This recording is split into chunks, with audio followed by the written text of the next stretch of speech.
laha uu iibsanayso marka la barbardhigo ka hor dagaalka inta uusan bilaaban 28 Febraayo waa suuragal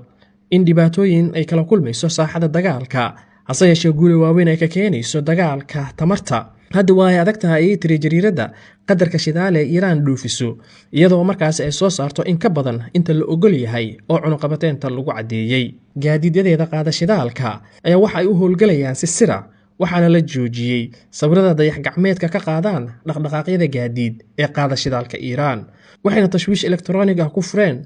ama wax ceeriyaamo u ku sameeya hawada sare ee khaliijka si aan loo ogaanin dhaqdhaqaaqa gaadiidka shidaalka ee Iiraan dhoofiso Mareykanka ayaa si weyn ugu cadaadinaya wadamada khaliijka inay si toos ah ugu biiraan dagaalka ay kula jiraan Iiraan hadal ka soo yeeray madaxweynaha Mareykanka Donald Trump oo dhowr jeer ah ayaa wadamada khaliijka ku adkeeyay inay qayb ka noqdaan dagaalka Iiraan inkasta oo weli go'aan kama dambaysa laga haynin wadamada khaliijka ayaa haddana madaxweynaha Mareykanka Donald Trump ayaa sheegay in dalalka khaliijka sida Sacuudiga Qatar Imaaraat Kuwait iyo Bahrain ay si wadajir ah uga hortagayaan Iiraan dagaalkana gelayaan isla markaana xiriir dhow la leeyihiin Mareykanka madaxweynaha Mareykanka Donald Trump ayaa sheegay isaga oo wareysi siinayay Financial Times inuu doonayo inuu la wareego jasiirada Kharaga ee Iiraan leedahay wuxuuna intaasi ku daray inuu yiri shayga aan ugu jeclahay ayaa waxa uu yahay inaan Iiraan ka qaato shidaalka ay hodanka ku tahay madaxweynaha Mareykanka ayaa gobolka bariga dhexe isugu keenay ciidamo aad u badan oo markaasi suuragal tahay in weerar dhulka ku qaadaan Iiraan meelaha uu ku wajahan yahay weerarkan suurtagalka ah ayaa la tilmaamayaa inay ka mid tahay jasiirada Kharaga oo 90%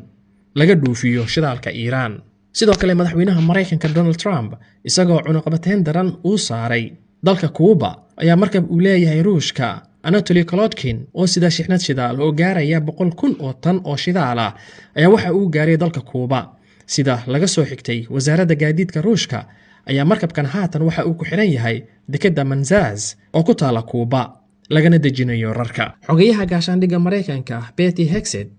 ayaa soo bandhigay qorshe uu dejiyay madaxweynaha Mareykanka Donald Trump oo Mareykanka kula wareegayo dalalka ku yaala waqooyiga Ameerika waxaana hadalkiisa ka mid ahaa waxaan rabnaa inaan sameeyno qorshe cusub oo la yiraahdo dalweynaha Mareykanka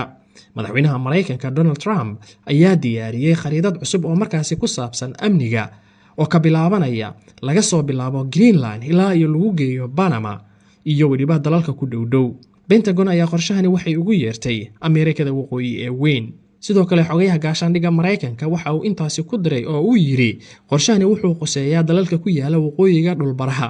si loo xoojiyo